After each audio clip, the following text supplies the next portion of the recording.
friends. Hello, brothers. This is Justin with Masonic Improvement. And Dennis with Masonic Improvement.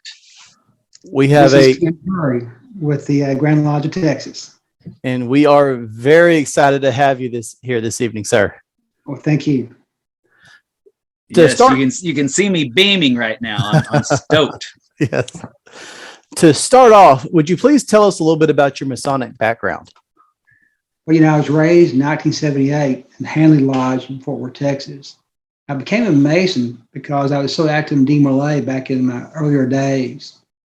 I recognized I owed a huge obligation to Masonry for what it gave me as a Demolay. Like I said, I was raised in 1978. I was active for a few years. And then essentially, I took some time off to raise a family, build a career, and all those kind of things. My really active Masonry came back in December 2005. I had been gone from Masonry for, 23 years, I guess it was at that time. Paid my dues and all that kind of stuff. But it was never active in a lodge or my home lodge during that time period. And then in December 2005, our youngest child was a senior in high school, and we had been really involved in her athletic career and all that kind of stuff. I was asking myself in December 2005 what I was going to do the next year after she graduated. And I decided, based upon my Demolay days, I wanted to go back to Masonry to learn the ritual work. And so you can really kind of count 2005, December 2005, as the day I count on my active Masonry career. Very nice. We have both kind of stepped away for a little while as well. It's interesting to see that even our most worshipful Grand Master has stepped away for a little bit because he needed to take care of his family and then come back to it. And there's always potential even when you come back. Well, the thing is that there's a time and place that God has for us to be active in Masonry and lead us down that path. And he'll decide when it's time for us to be there. There's also time and place in your life when it fits in. If you got young kids who are active, you got a job or career that demands, well, you got to pay attention to those first. Yes, sir. And at reach a point in time, there's a bunch of 50-year-old Masons out there who've never been active that I'm convinced could be called back in if they were given the option. I've always heard really good things about Demolay. What got you involved in that? In Demolay, it was interesting. My mother was raised in Texas. I think maybe her grandparents had been Masons at one time, but I never knew my grandfather or great-grandfathers. When I was a ninth grader in Fort Worth, I got an invitation to a Demolay dinner rush type of function. And my mom saw that and she said, "You're going." And then she said, "If they ask you to join, you're joining." So I didn't have much of an option. Nice. Ninth grade and guys, at the end of ninth grade, almost before my 10th grade year, became a Demolay. Had some great advisors, some great brothers in Demolay. And what struck me were the values of the organization. The 7 cardinal virtues are out there. It's just the value support system. It was a continuation of what my father always taught me. What was the transition from Demolay to Freemasonry like? Well, I guess really there was a time period between Demolay and Masonry. I guess I would have had majority out of Demolay in 2000. I'm sorry, and guys were trying to add things together. 1972. And so then I finished up college. And then went to law school. I came back from law school when I petitioned Masonry. Transition, the values that we teach in Masonry are the same values that you see in Demolay. So there wasn't a big transition from there. That's very interesting. Like I said, I've always heard great things about Demolay, and the brothers that were in Demolay that had become Freemasons always spoke really highly of it. So I really appreciate your insight on that. So as you said in the introduction, you are the Grand Master of the state of Texas. No small task right there. Why did you decide that you wanted to become the Grand Master? because I thought there was something I could offer to the Masons of Texas. My career was such that it gave me a different perspective from a lot of people in Masonry.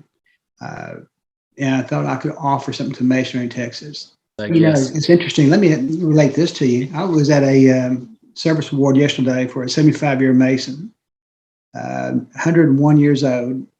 His son was there, who's probably, I guess, in his late 70s at this point, had been in Demolay in San Antonio, an Albert Pike chapter. Didn't know him at that time. And he mentioned during the ceremony that he was a senior Demolay. It came out that we actually knew some of the same people from those days back before. You could see his eyes light up at the mention of Demolay and what they had meant to him. And he had been a good friend with Elmer Murphy, a past Grand Master here in the college fraternity during those days there, but he still remembers Demolay days. And we talked about what it was from Demolay that gave us a going forward. And again, it's the value system that Demolay presented to us. And this is a guy who hadn't seen Demolay and is not a Mason in over 50 years. But he still had that recognition of what Demolay means. Well, that kind of rolls into a question that I had that's not part of our general questions that we were planning on asking you, but you mentioned the past Grand Masters that were Demolay and whatnot. Did any of those guys take you in as mentors or anything? I mean, when you think of what got you to where you are today, who are the folks that really taught you what you needed to know to be able to get you into the mess that you're in today? Right? What got you into the mess of being on this podcast right this minute? Life's a journey, and every step of the way, it prepares you for something down the way. My dad, was a great man, was never a Mason, never intended to be a Mason. But he always lived by one rule: is it the right thing to do? If you think about that, this is elementary into what we do as Masons. Is it the right thing to do? You go from there to the advisors in Demolay, Dad Quarter, Dad Joe, and his name doesn't come to recollection right now to his last name, Dickerson, Joe Dickerson. And Dean Alexander, the people who express those values to you by how they live their lives. Well, in Demolay, you had these values that you recognize as important. And those values then will guide you in your selection of a spouse, in your selection of a career. Then the next step down the road is you have that spouse and you want to do what's right. And that leads you down the road, the path of doing the things that are important, being a youth coach, being involved in Rotary Club, wherever it might be, but doing the things that are being involved in your church, doing those things you're supposed to be doing. So I wouldn't say any one person stands out during that course. There are people along that path, like I said, Joe Dickerson, Bill Quarter, Dean Alexander, Reese Harrison. I met Reese Harrison, who's a past Grand Master here in the state of Texas, when I was probably 19 or 20 years old. And he was a big fancy lawyer and a great friend with the then executive officer in Texas, Malcolm Marks. But Reese set an example. You knew that he was very, very, very bright and very, very sharp and articulate, but he had a good heart. So he's a signpost along the way. There's just so many of those people that you come across. Yes. You often hear that's not an answer. Well, you often hear about that with people that are very, very successful at whatever chosen field they're working in or whatever organization they're in. It's often not the work of just one or two people. It's the cumulative work of really everybody that they've interacted with throughout that journey. You said journey, like you said. Yes, that I go back to when I met you the first time. It was back at officer leadership training 5-6 years ago, something like that, and I remember meeting you back then, and then I would always show up to officer leadership anyways, just because I just loved it, and we would talk and get to know each other, and you're exactly right. With you and Brad and Paul and most worshipful Chapman, everybody, they always came up and visited with me and made me, realize that I was just as important as anybody else in the field, and that gave me the courage to do, the things that I've done and step up into, an assisting role with Justin and being his evil twin. And Evil twin? You're the it's evil one? it's been I'm I think the that's contested. he's so above and I'm below. That's so what were your goals when you began your year as Grand Master? Did it start there, or did it start before, like when you first made yourself available for Grand South? As I said before, it's a lifelong journey. I was fortunate to become the chairman of the Fort Worth Scottish Rite Valley, I guess 2010 or 11, there someplace. Membership at that time was just less than 3,000. And that gave me a great deal of experience in organizing and working for a large group of Masons. So you take that path. And that gives you some thoughts what you think are important. But what happens, you become, you go on in life and you realize what you thought one time was true or not true isn't or is, because you don't know, you don't have that experience. I can tell you that I had some thoughts that I still have from a time that I first made myself available for the Grand South. That I thought things would go this direction or that direction, and that's not been true. There are still pathways that I established then that I still belong to. I've always thought the problem of Masonry is not necessarily the number of Masons, but the number of people who are active in Masonry. The talk we've given all year long is the fact that maybe less than 20% of Masons in a lodge will be seen at that lodge during the course of a year. Doesn't mean the ones who aren't there who are not there are bad or anything. It's just they don't see the value of being active in the lodge. A lot of times what we've done in Masonry is say that if you don't go to meetings, you can't be a good Mason. You have to go to meetings all the time. Well, in our lifestyle today, meetings are not very important. The fact that a person might want to come out and work in a degree and not come to meetings, we ought to accept that and not require him to just be there for the meetings to be an active Mason. And we equated that, and that's just the wrong way to go. We need to have more fellowship and more brotherhood within the lodges themselves. A tremendous number of Masons will go into a Blue Lodge, then become active, say, in Scottish Rite, Shrine, or York Rite, because they don't find the opportunity for fellowship in the local lodge. And local lodges have got to do a better job of providing that time and space for fellowship. Yes, sir.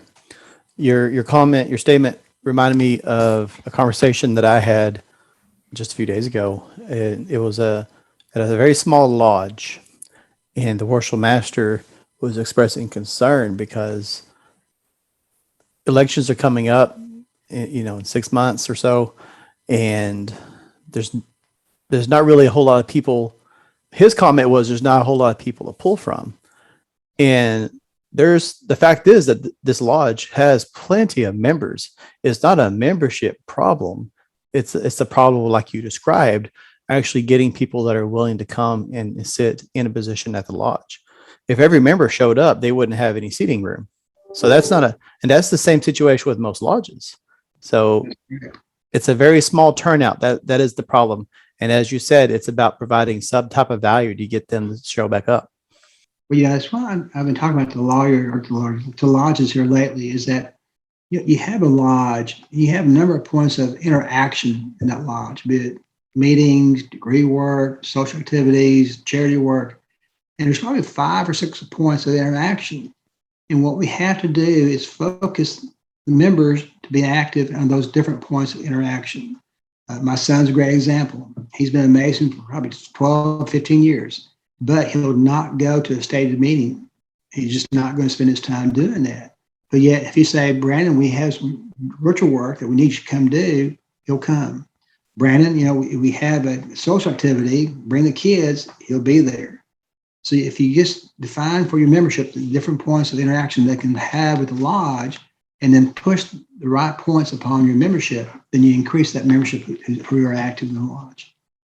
Yes, sir. Yes, and that goes to my point that I was wanting to bring up, that we've talked about several times, and with other members as well. Not, it's becoming well known that we need to be more well-rounded lodges. We need to be all in lodges. We have to commit to doing all the things in Freemasonry, not just a couple of parts, because then we're missing out on all this that we could be pulling from. So we're dealing with the same 80-20 rule that all organizations face, even our churches face. It's the same 20% that does 80% of the work.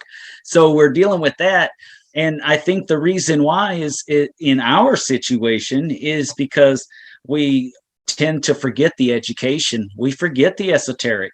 We think that we put too much emphasis on the ritual, and while that is extremely important, and I believe in perfect ritual, I do. I think that it's not the only thing. And so we need the education of that ritual. We need the education of why we're there. And we also need the fellowship like you're talking about. And some people, they just like a good fish fry. That's especially in the rural lodges. What it comes down to is the fellowship. Yeah, each of the conferences we had this year, 28 conferences, questions asked is, what do your members need from our fraternity? What do you need from our fraternity? And the number one answer was always fellowship. Yes, sir. Our men in our fraternity want to associate with men with good values, and they want to associate with them. They don't want to sit in a lodge meeting and listen to a secretary read minutes. But what they want to do is have a cup of coffee, say, beforehand. And that's why they come to stated meetings. Or on a Saturday morning down at the lodge, just get together, just have coffee and talk. Absolutely. Our members want to be with people who have good values. And we have to make it easy for them. That's one of the things that I love about going to the Grand Lodge. I really enjoy everything that goes on within Grand Lodge itself. However, it's the only time out of the year that I see a lot of brothers that I think very fondly of, and that fellowship is Yes. invaluable. It's the only time I get to see Dennis, so it's one of my favorite aspects, aside from sitting in Grand Lodge and seeing everything and hearing everything. It's that fellowship, as you described. Absolutely. And we can fellowship in so many different ways, and there's so many different opportunities for us to fellowship. And so some guys may enjoy the barbecue, some guys may enjoy the beer down at the pub, and you have all that when you go to Grand Lodge. And that's the cool thing, is that you have all this hodgepodge of people together, and we may go have shrimp one night and steak the next, and listen to a band the next, and hug all your favorite guys at Grand Lodge while you're listening to the resolutions. I'm a big fan. I'm sold. I'll always be there. I also want to add before we move on to the conversation we were having a little bit ago. Something that I've learned. Well, actually, let me back up. Something that I've heard before is that there's something for everybody, every Mason in the lodge. And I know I've personally spoken with brothers that are hesitant to go to lodge because they don't want to end up with an office or be on a committee or something like that. And that's okay. Not everybody is interested in leadership positions, nor do I believe everybody should be in leadership positions, but there is opportunity for everybody. If you don't want to be in leadership position, there's opportunities. Some people, if you like to cook, most lodges will be ecstatic to have someone that can cook. Personally, I found that what I enjoy doing the most are lectures during degrees. And I've been through all the stations and all the degrees, but the thing that's always stuck with me is I really love giving lectures. And it seems like a very small thing when you're trying to put together a degree team. finding someone that can give a lecture, especially out here in the boondocks, is very, very good. So there's something for everybody. There's a role for everybody. Sometimes it takes a while. I've been a Mason for 15 years and I just fell into this niche of doing lectures just recently. But my point is, there is value of going to the meetings, and there's definitely some value you can provide to the fraternity that you will get satisfaction from. And it may not be going through the line, and it may not be sitting on a committee or something. But to anyone listening to this right now, if you have been hesitant to go to a meeting or anything like that, or just go to your lodge because you're not feeling value, or don't feel like you're providing the value, stick it through. Just expand your horizons a little bit, test the waters on some of the different aspects of the fraternity. You may find that you like giving lectures. You may find that you like doing educational presentations. You may find that one day you'll be the Grand Master. There is something for everybody. Every Mason has a path in this fraternity. Most worshipful, what do you believe was your greatest success this year, and why do you feel that way? Without a question, the greatest success this year is the fact that my wife and I spent so much more time together in this process, and that we've grown during this process of the last year. That's the greatest success of the whole year. It's part of that long journey we go through. My wife and I, we've been together for a long time. I cannot tell you how long because I get shot. But it's just one of those things. She doesn't look it. I know she doesn't. I do. But anyway, but the thing is that it's a journey. I can be a good leader in Masonry based upon who I've traveled this journey with. That's my wife. She had those values I learned in Demolay, and why I chose her, because that was a natural outreach that I had for a woman in my life, was her. That been the greatest success without any question. Number two, I think the greatest success next greatest success would be the fact that we've had so many anecdotes about Masons who've come back to the fraternity this year through the Bring Back a Brother program. I can't tell you how many times I've been approached by Masons and said, guys, in X Lodge had 6 guys who came back. They hadn't seen in years, but they reached out to them. And they reached out to them just to find out how they were doing and see if they needed anything. And that brought those folks back. And I told that, I would say hundreds of times, I don't know about hundreds of times, but tens of times, I've heard that story. And that's been very rewarding. Watching the Masons of Texas work, there's been a tremendous amount of degree work this year. I'm sure some of that was catching up from last year, but I think a lot of that also is there's a new energy that people got when they came back to Masonry after the COVID pandemic, shut down. I know personally, I was very excited to get back into the lodge after that shutdown. And I think that applies to a lot of other brothers as well. Absolutely. I wanted to ask, you mentioned that this year has brought you closer to your wife. And that, to be frank, was a little surprising because I know that your position is very demanding. So this is really a cable toe question. How did you balance your personal life with your responsibilities as Grand Master? Well, it's great to be retired. And typically, I spend at least 6 to 8 hours a day on my desk working on the computer, doing stuff on my desk. How to balance things. It worked out better this year than last year before, because we would go to places together, and that was the personal balance. Yes, it's like the whole year's been tied up with Masonry. The Grand Marshal's doing the calendar, we're working on the calendar, how many places we've gone this year. It's somewhere over 200 someplace. Wow. We've had it's been, and the best part of being Grand Master is traveling. Everyone likes you. Only one or two don't like you, but most of the people like you. They pray for you, and they really are glad to see you when you get there. And so traveling is the very best part. By far the best part of the job is traveling.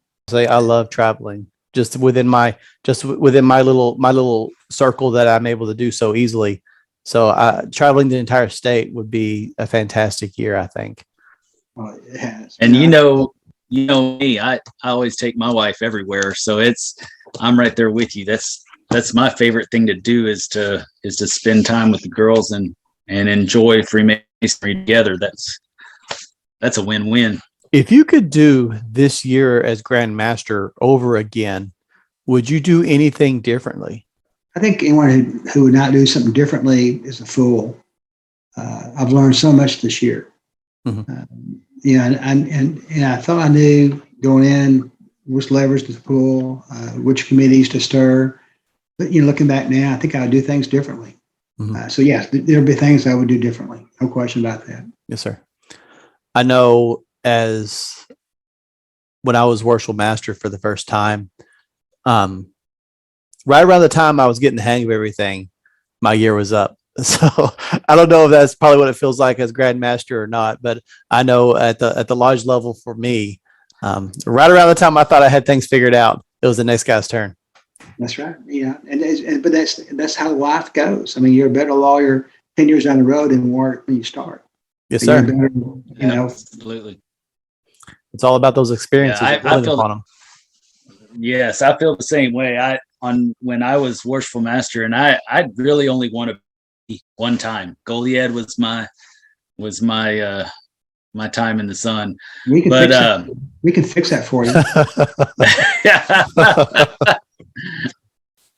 Maybe someday, but if I could do it again, I would do it again. I loved it. I enjoyed it. I had some guys that really, they supported me through the whole thing. And that's what I try to do as well. I talk about it regularly with everybody is, I'm the past master that's going to tell the next guy, what can I do for you to make this the best year you can have? That's my goal.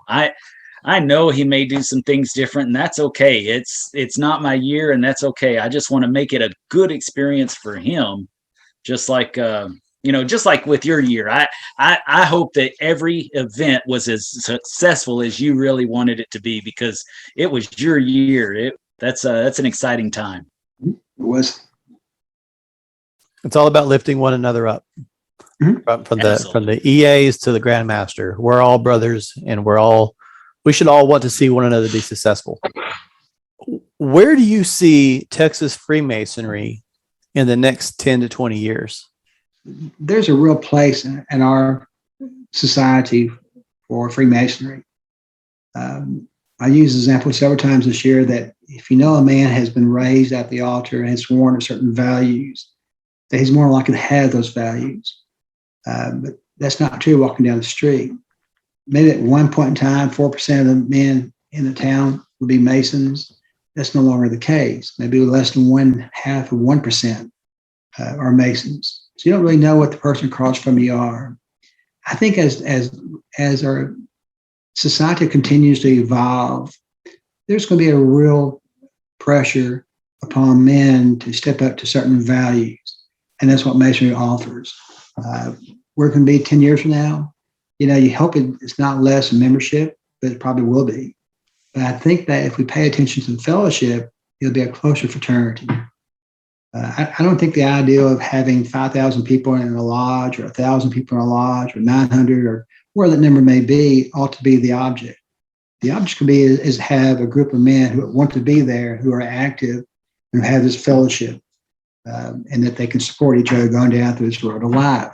If you take the London example, where you have a lodge and they have a max of 50 members, but each member is expected to be active, or they don't keep them in the lodge anymore.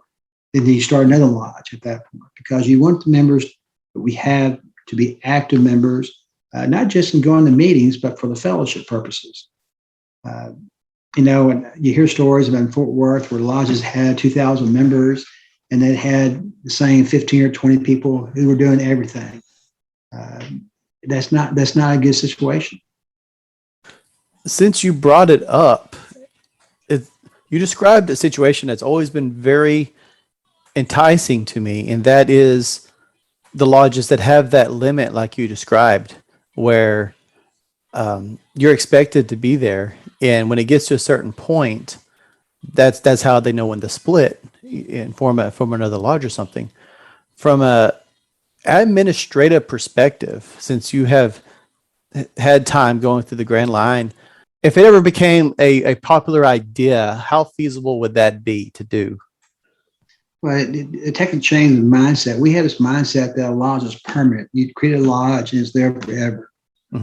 Regardless of who comes through, how it changes, how it evolves, this lodge is there forever.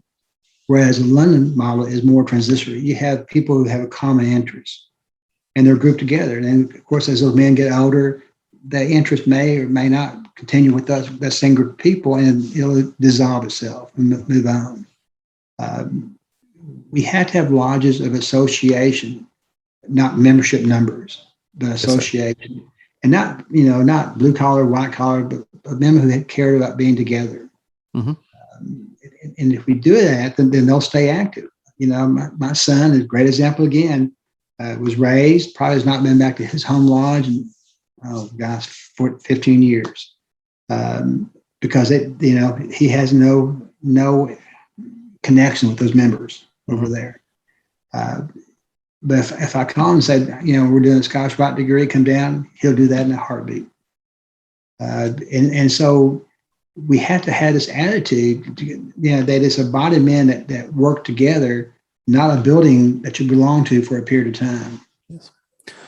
You mentioned lodges that are affiliated by association, and that reminded me very similar. It may even be the same situation as what we described over in England, where you have lodges where the members are police officers or members of a university or doctors or something like that. Is that what you're describing? Some kind of common background or?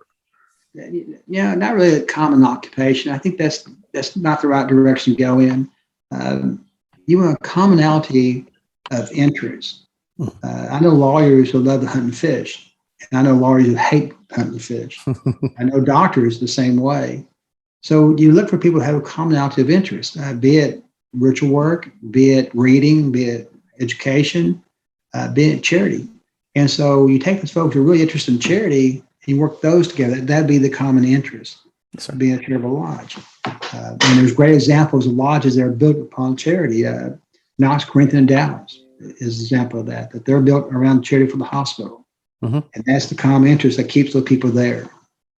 Yes, sir.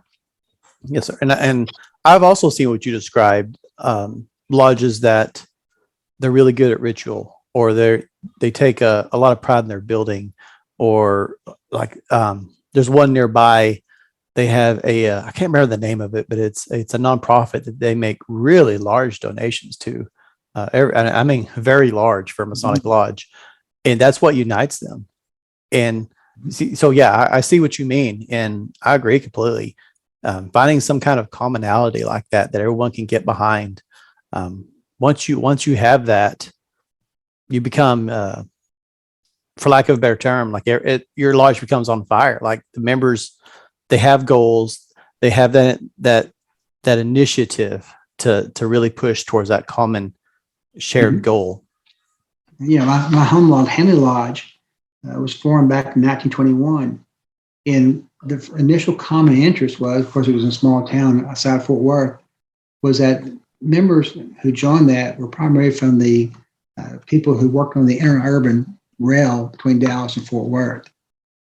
It went from there to being the bus driver lodge, because when they deal with the interurban or the road traffic between Dallas and Fort Worth, the buses became important. So a bunch of bus drivers belonged at lodge. That was the commonality of their interests. That's what bound them together.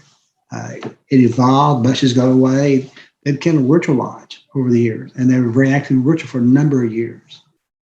And so, this commonality is so very important. Right, Nolan River Lodge in Riley Vista, Texas, was down to 3 or 4 members. 6, 7 years ago, maybe 8 years ago, they were down to 3 or 4 active members. They got interested in doing charity for the city, and they've raised $50,000 a year for the last several years for charity in the city, and that's what built them back up. That made them an active lodge, and it's probably the strongest lodge in that region right now. Nolan River Lodge is actually the lodge that I had in mind when I was talking about that. And I remember going there several years ago, and they were definitely in trouble. And now you go and sit in there and you listen to the treasurer give his report and your jaw drops because they have some very good fundraisers, and they are the right fundraisers being hosted by the right people at the right time at the right place. And everything just comes together. And they have enthusiasm. They're in the process now of designing a new lodge building. They've been in the building they have now for a number of years, but they have plans now to buy the lots that they're going to build a building on, or be given to them. The land will be given to them for the most part. Sulphur City or Sulphur Springs Lodge, same way. They've raised a tremendous amount of money every year. Young County Lodge, they do the same thing, but they have this commonality of interest that makes that lodge. And then, of course, that commonality changes over a period of time. You take really active lodges, and they'll go on 10 or 12 years. All of a sudden, they're not very active anymore until a new group of people come in with new commonality of interest. And that brotherhood is what makes it runs. Raleigh Vista, for sure. Yes, sir. Rivers. What's interesting is that it's a lot like a business cycle, the way that you explain it, that, you have the commonality that everybody gets excited about. And it's just like with a business, everybody's excited about the new product and sales go up. And then everybody sits on that product for a while, and then sales start going down. And then you get another new product and sales start going up. And it's just like a business cycle. Mm-hmm. Last year, one of the most heartbreaking moments that I've dealt with, even though I am a strong proponent of merging lodges if we need to, and getting back to the basics, but seeing the lodge in Yoakum turn in its charter last year, that was exactly what you said. It was a railroad lodge, and they had the most beautiful mahogany lodge. Everything was mahogany and just magnificent. It was like you walked into Grand Central Station, and it had some of the coolest features with hidden doors, and I'm talking about hidden walls, not hidden doors. And they were full mahogany walls, and the ceilings were all stamped tin with the different symbols of all the Masonic appendant bodies and whatnot. And it just happened. They didn't find their next thing they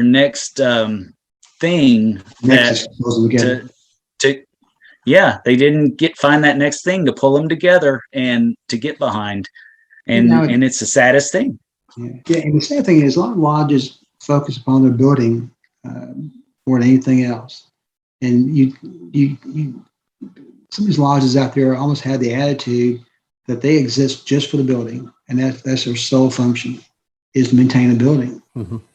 I've told lots of people, you don't really have to consolidate. Just go share buildings for a while. If you got 10 or 12 active members in your lodge, you don't really have to consolidate. Just go ahead and find another place to meet that won't cost you an arm and a leg. And at the same time, you can focus upon the fellowship of your lodge and get away from just having to exist for a building. You had mentioned the commonality, and you mentioned that lodges don't need to necessarily merge together, but just share a building. Can you expand on that? Because I think you're right on the money there. It's just like when we share, you have all these lodges that share these big temples. That's the best idea of all. You have one big place and everybody can share the resources. And you take a county, say Tarrant County, that at one time had like 32 or 33 different lodges and probably 25 to 27 different buildings. Back in the days when you had horse and buggy to go from place to place, it makes sense to have a bunch of lodges out there, separated. But in an urban environment, to have 23 different lodge buildings, that makes absolutely no sense. I agree. You have a lodge in Arlington, has a lodge room, has a York Rack room. They're underused. And within 4 or 5 mile radius, there's 6, 7 lodges out there that could be using that building and not have to bear the expense of having another building someplace else. Most lodges in an urban environment draw members not from a particular area of that city, but from across the city. The friends and members of that lodge are the ones that join that lodge. You look at, say, my lodge, Hanley Lodge. they had lots of folks that live over in Arlington, some North Tarrant County, some West Tarrant County. Very few within a mile of that, maybe one or two that live within a mile of the lodge building. I think there's no sense having all these different buildings out there. I think this ties back to what you said a little bit ago, most worshipful, about fluidity with lodges and a change of mindset. We were cleaning my lodge not long ago, and we came across the old charters from some lodges that I didn't even realize had existed. And where I'm going with this is, long ago, Hillsborough had several small satellite communities around it, and each one of these had its own Masonic lodge.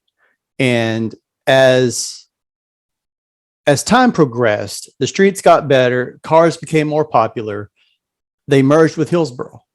They couldn't sustain themselves out there, and it was a different mentality. I mean, if you look historically, lodges sprouted out pretty common, early 1900s, late 1800s, around forts and things like that. They sprouted up, and if they were successful, they stayed, and if they weren't, then they would demise or merge. And in these small communities, likewise, either they would demise or they would merge with a larger community. But it was a different mentality, it seems like. Granted, we can't talk to these people. We don't know, but you see it. It happened a lot. And we are a lot more resistant to it today. However, I think there are many districts and many lodges that would be healthier if we were, because it's not the end of your lodge. It's not the end of the story. The story continues. It's just you're in another lodge. You're merged, or like was discussed, you're sharing a building now instead of using the same building. We have to be more accepting to the fact that things change, times change, and the world gets smaller, and it will continue to get smaller. And we have to adapt. As we have historically, we have to readopt that mindset. The problem with a lot of time with consolidation, if you ask lodges who consolidated, how many members stayed around from the lodge that merged into it? And you often hear stories that said, no one stayed around, or only one or two stayed around. The rest of the folks were just lost to Masonry. And that's why I'm not always for sure that a merger is the way to go. I think if you look at the small towns across Texas have lost lodges, look at Lubbock, for instance, a lot of the small towns lost their lodges, and they either demise or merge, say, within one of the Lubbock lodges. Well, that town no longer had a connection with Masonry. So if you had kept that lodge, let them meet someplace else, so they did not have the burden of trying to support a building, then they may have survived and represent a community to go down the road. And to I have another another aspect. I had another thought on that as well. So in our area, we travel 30 minutes to each lodge that's in our district. So we have all these different lodges in the rural areas. And while I agree with if you can sustain, the lodge, and in a bigger city, it would make a lot more sense. Even Hillsborough is a big city compared to us. I mean, we have 1,900 people in our city, but we've got the oldest lodge in Texas in continuous use. So we're going to hold on to ours. But what I'm trying to say though is that we're willing to travel around and spend money at all these other lodges trying to keep them alive and trying to help them, where if we're in it for the fraternity and we're willing to travel to keep somebody else alive, why can't we step back and take a look? If we're willing to spend our money on all these different little lodges trying to keep them alive, why don't we tell these little lodges, okay, let's stop doing that and just travel 30 minutes to us, and everybody put your resources together in one building and keep Masonry alive. And let's do some meaningful projects. Let's do some meaningful work out there. We can still do work in each one of the cities and be involved in each one of the cities so they know who we are.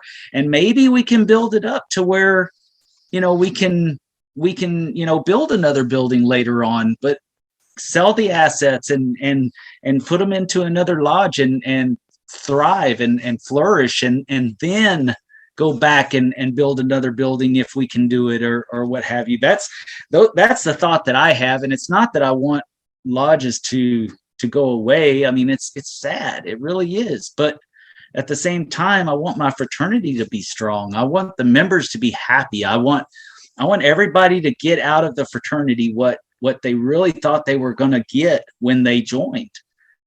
Of course, that varies from lodge to lodge. We were up at Fish Creek Lodge up in Marysville a few months ago.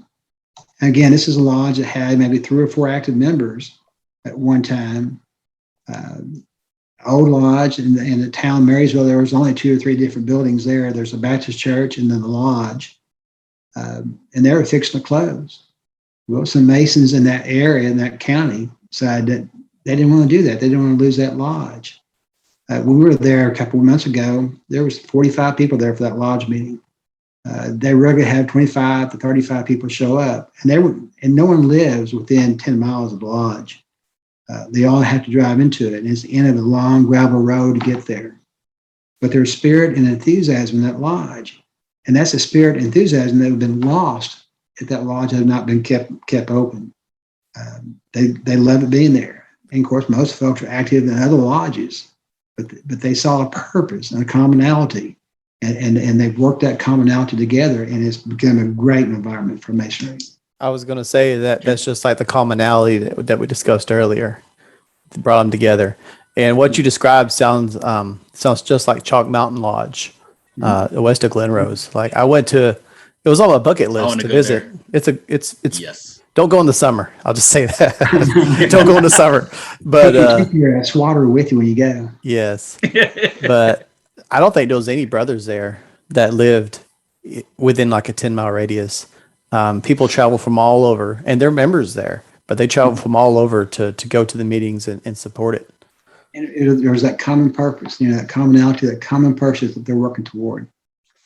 Yes, sir. Well, in a way, and I'm glad that you brought this up, because I'm going to blame it all on you when we put it on the air, most worshipful. That's okay. In a way, you brought up a point that they put their money where their mouth is. They decided they wanted to keep that lodge open.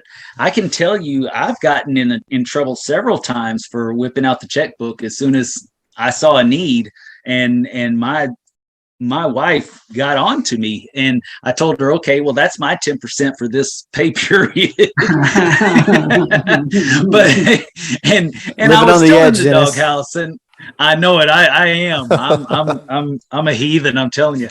But I seriously, and I've said it before, and I know that Justin feels the same way, that when it comes to our lodge and making sure that Freemasonry is there for our boys, I will put my money where my mouth is. If I have to buy that lodge building so that it's still there when my boys are ready to be raised, even though hopefully they're going to go to Hillcrest because they live up there.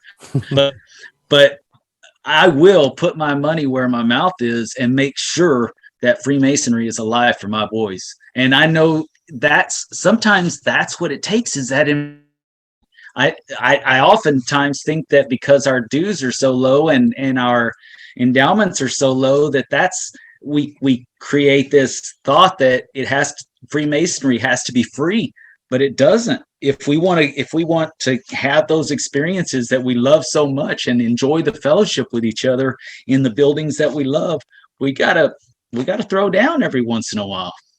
Well, my oldest son is named Mason. I think it's pretty obvious what I hope for him one day. I wanted to name my youngest Lewis. It's the only other Masonic name I could think of, but my wife wouldn't have it. But she definitely didn't hire him or anything either. But yeah, and it's something I'm willing to fight for future generations. Freemasonry has brought so much value to my life, and I know that it has for my father and my grandfather. Yes. And in fact, it brought me closer to my grandfather when he was alive, and my father, who's still alive, but it brought us closer. It's a hill worth dying on, in my opinion, to be sure that this perseveres for future generations. Yes, absolutely. And I can't wait until, we're talking with our kids about the night that we spent with the most worshipful Grand Master of the most worshipful Grand Lodge of Texas. And he gave us all this time and wisdom, and we got to do it for free. Yeah. Let me put my boots on real fast. I need to wear my boots. Absolutely. Absolutely. Call it like you said. I agree. That's right. Take your jabs. I deserve it. I can't see your video, but I think you might have something on your nose, Dennis. Absolutely. But no, we really love you, Ken. We do. And I think that I'm not the only one who feels that way. I think that you've done a really good job, and our future looks so bright in Freemasonry right now with you and everybody that's coming after you. We're just headed in such a good place. I think that whereas we might thin out some because of attrition, it doesn't mean that we're going to starve from lack of nutrition. We may lose a few members just from the process of aging and losing a generation or two, but we're gaining in quality, and so we're going to have a stronger, better fraternity than we've had in years. And I think that it's the leadership that you and those that are behind you that are bringing to the table that's going to get us there. I truly believe that. I want to jump on that because it's something I've really been thinking about recently, and it's not something that you can quantify, or at least I can't quantify it. I don't have access to the numbers, but it's something in the air. It seems like it feels like a very positive forward momentum is building up for Texas Freemasonry, and it's just gaining steam as more time goes on. And I know it's because of our leadership and because of the brothers of Texas as a whole. I'm very excited for the future of Texas Freemasonry. I like you said, and has been said before, I don't think we're going to have the numbers that we have had in the past. I don't know that we necessarily should have the numbers we had in the past, but I'm very excited for the quality of the value that Freemasonry is offering for its members.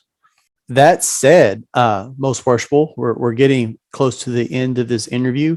Do you have any parting thoughts or anything that you would like to share? Any words of wisdom for us? Well, I think y'all have expressed quite a few words of wisdom. Well, I appreciate that. I've done a great job. I want to thank y'all for this opportunity. The wisdom I would just tell people is that when you're a Mason, look for the fellowship. And if your lodge doesn't give you that sense of fellowship, you need to find a group of Masons that you can have that fellowship with. Absolutely. Life's pretty fragile, and we don't know when, we're going to lose it all or be taken out of this life. And so you have to be prepared. And the best way you can prepare yourself is by surrounding yourself with good men, with good values. That hopefully those things will rub off upon you and make you a better person. And that's the essence of our fraternity. Do you remember that part in Moneyball, that movie where they're talking about trading these players and Jonah Hill grabs his fist and squeezes it tight and just like oh yeah, we got him. I kind of felt like that when Most Worshipful was talking just a minute ago, because you were saying exactly how we feel. And that is, if you feel like you're in the wrong place with your lodge, there are plenty of lodges out there. If you feel like you're on an island in the middle of nowhere in your rural lodge, give us a call. We know who you can go to get what you're looking for. We actually are friends with these brothers, with Most Worshipful. We call him a friend, and we can get you in touch with the guys in Fort Worth, and we can get you in touch with the guys in Corpus. We know who to go to. So if you feel like that, don't let that stop yourself from going to lodge. Let us know, and we will get you in touch with the people you need to talk to. One of the thoughts I had. Sorry, go ahead. No, go ahead. I took up enough time with my fouls up. One of the thoughts I had as Most Worshipful was giving his parting thoughts is that there are an abundance of lodges, and every lodge has its own unique culture. And so don't let your experiences at one lodge give you the total impression of what Freemasonry has to offer. If you are at a lodge and you join it and it's not what you thought it was, I promise you there's a lodge out there that is what you thought it was. Texas is a huge state. This is a wonderful Masonic jurisdiction, and there is a almost limitless variety of Masonic lodges out there. It's just a matter of finding it. And if you're looking to join a lodge, it's the same way. Mm-hmm. Yeah, definitely visit Go ahead, around I'm before you sorry. pick one. Most Worshipful, once again, this has been definitely one of the highlights of my Masonic career, is having the opportunity to sit down and talk with the Grand Master of the state of Texas on this podcast. I greatly appreciate you taking the time. I know your schedule has to be very busy, and this interview, this discussion has provided a lot of value for myself, and I look forward to other brothers hearing this, because this has been an excellent conversation. All right, well, thank you very much for giving me the opportunity to be here. Yes, sir. Thank you again. Most Worshipful, thank you so much. Yes, sir. Well, y'all have a good evening, okay? Thanks again. And we'll see you soon. Yes, we will. Appreciate you. Mhm.